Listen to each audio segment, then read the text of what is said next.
Hello, S P ಅಡಿಗೆಗೆ ಸ್ವಾಗತ. ಇವತ್ತು ಹೋಟೆಲಲ್ಲಿ ಮಾಡೋ ಥರ ಮನೆಯಲ್ಲೇ ಮಾಡೋಣ ಬನ್ನಿ.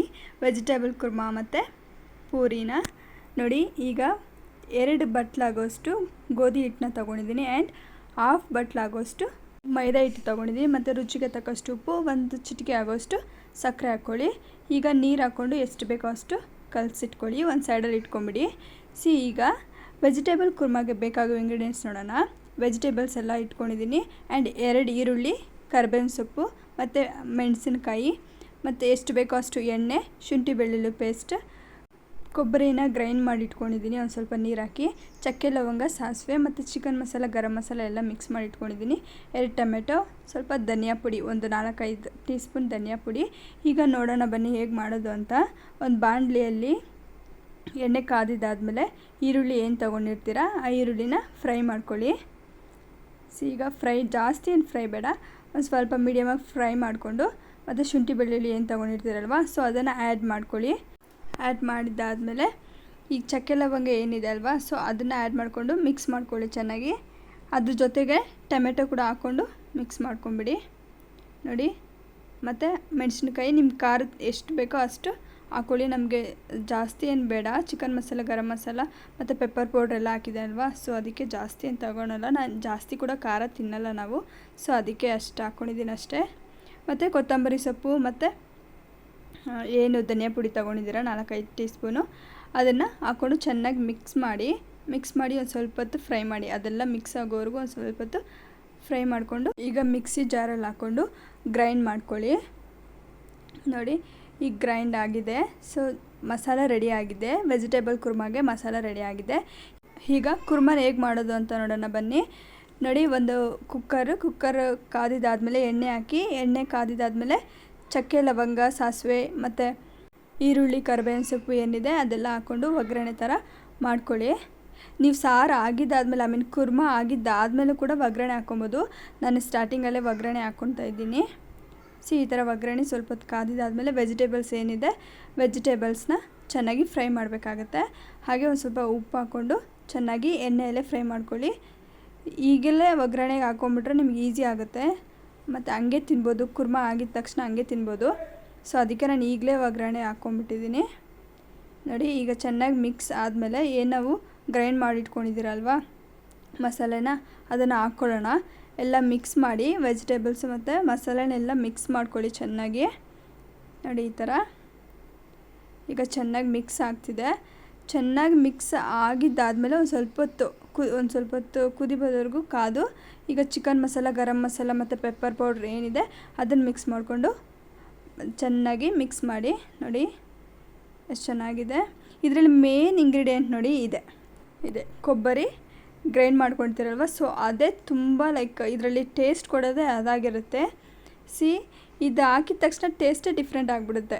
ಈ ತುರಿದು ಹಾಕಿರೋದಕ್ಕಿಂತ ಈ ಥರ ಗ್ರೈಂಡ್ ಮಾಡಿ ಸ್ವಲ್ಪ ನೀರು ಹಾಕಿ ಏನು ನಾವು ಮಿಕ್ಸ್ ಮಾಡ್ತೀರಲ್ವ ಸೊ ಅದ್ರ ಟೇಸ್ಟ್ ಡಿಫ್ರೆಂಟ್ ಆಗಿರುತ್ತೆ. ಸೊ ಅದರಿಂದನೇ ಅದಕ್ಕೆ ಟೇಸ್ಟ್ ಬರುತ್ತೆ. ಈ ಥರ ಕನ್ಸಿಸ್ಟೆನ್ಸಿ ಇದ್ದರೆ ಸಾಕು. ಈಗ ನಿಮಗೆ ಎಷ್ಟು ನೀರು ಬೇಕೋ ಅಷ್ಟು ಆ್ಯಡ್ ಮಾಡಿಕೊಂಡು 1 ಅಥವಾ 2 ವಿಷಿಲ್ ಬಿಡಿ. ಆಮೇಲೆ ಏರ್ ಔಟ್ ಆಗಬೇಕು. ಇವಾಗ ಪೂರಿನ ನೋಡೋಣ ಬನ್ನಿ ನೋಡಿ. ನಾನು ಒಂದು 10-15 ನಿಮಿಷ ಹಾಗೆ ಬಿಟ್ಬಿಟ್ಟಿದ್ದೆ ಕುರ್ಮಾಗೆ ರೆಡಿ ಮಾಡ್ಕೊಳ್ಳೋಣ ಅಂತ. ಇಷ್ಟು ದಪ್ಪ ಉಂಡೆ ಇದ್ದರೆ ಸಾಕು, ಜಾಸ್ತಿ ದೊಡ್ಡಗೂ ಬೇಡ ಮತ್ತು ಜಾಸ್ತಿ ಚಿಕ್ಕದಾಗೂ ಬೇಡ. ಈಗ ನೋಡಿ, ಒಂದು ಗೋಧಿ ಹಿಟ್ಟಾಗಲಿ ಇಲ್ಲಾಂದರೆ ಮೈದಾ ಹಿಟ್ಟಾಗಲಿ ಅದರಲ್ಲಿ ಆ ಉಂಡೆನ ಅದ್ಕೊಂಡು ಈಗ ಚೆನ್ನಾಗಿ ತೀಡ್ಕೊಳ್ಳಿ ನೋಡಿ.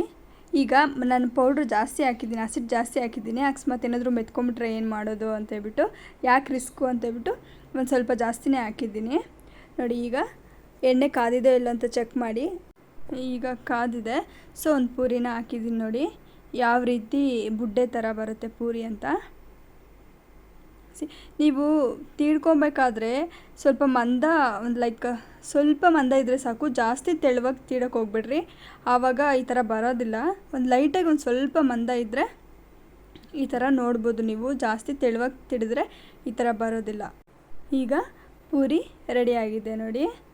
ಈ ಥರ ಬೆಂದರೆ ಸಾಕು, ಫ್ರೈ ಆದರೆ ಸಾಕು ಎಣ್ಣೆಯಲ್ಲಿ ನೋಡಿ. ಎಣ್ಣೆ ಎಲ್ಲ ಬಗ್ಸ್ಕೊಂಡು ಈಗ ಇನ್ನೊಂದು ಹಾಕ್ಕೊತಾ ಇದ್ದೀನಿ. ಇದು ಅದೇ ಥರ ಬರುತ್ತೆ ನೋಡಿ. ಈಗ ನೀವು ಎಣ್ಣೆಲಿ ಹಾಕಿದ್ದಾದ್ಮೇಲೆ ನೋಡಿ ನಾನು ಯಾವ ಥರ ಮಾಡ್ತಾಯಿದ್ದೀನಿ ಆ ಥರ ನೀವು ಮಾಡಬೇಕಾಗತ್ತೆ.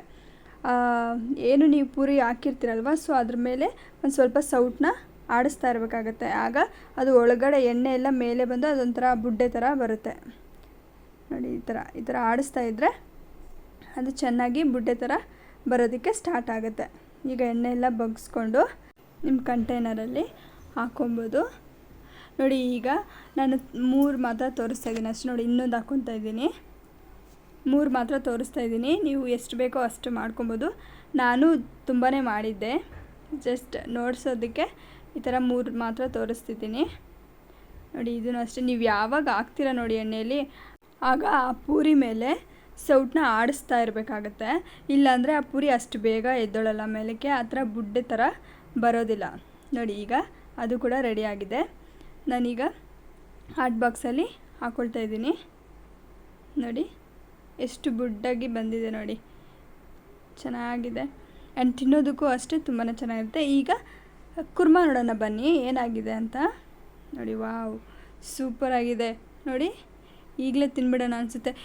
ಈ ಕುರ್ಮಾನ ನೀವು ಪೂರಿಗೆ ಮಾತ್ರ ಅಲ್ಲ, ದೋಸೆಗೂ ಯೂಸ್ ಮಾಡ್ಬೋದು, ಮುದ್ದೆಗೂ ಯೂಸ್ ಮಾಡ್ಬೋದು, ಅನ್ನಕ್ಕೂ ಯೂಸ್ ಮಾಡ್ಬೋದು, ಆ್ಯಂಡ್ ಚಪಾತಿ ಕೂಡ ಯೂಸ್ ಮಾಡ್ಬೋದು. ಎಲ್ಲದಕ್ಕೂ ಒಳ್ಳೆ ಕಾಂಬಿನೇಷನ್ ಇರುತ್ತೆ ಇದು ನೋಡಿ. ಈ ಕಡೆ ಇದು ಕುರ್ಮಾ ರೆಡಿಯಾಗಿದೆ ಆ್ಯಂಡ್ ಆ ಕಡೆ ಪೂರಿ ಕೂಡ ರೆಡಿಯಾಗಿದೆ.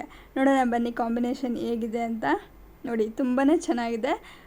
ನಿಮಗೆ ಇಷ್ಟ ಆದರೆ ಪ್ಲೀಸ್ ಸಬ್ಸ್ಕ್ರೈಬ್ ಮಾಡಿ, ಶೇರ್ ಮಾಡಿ, ಲೈಕ್ ಮಾಡಿ, ದಯವಿಟ್ಟು ಸಪೋರ್ಟ್ ಮಾಡಿ ನನಗೆ. Thank you so much for watching.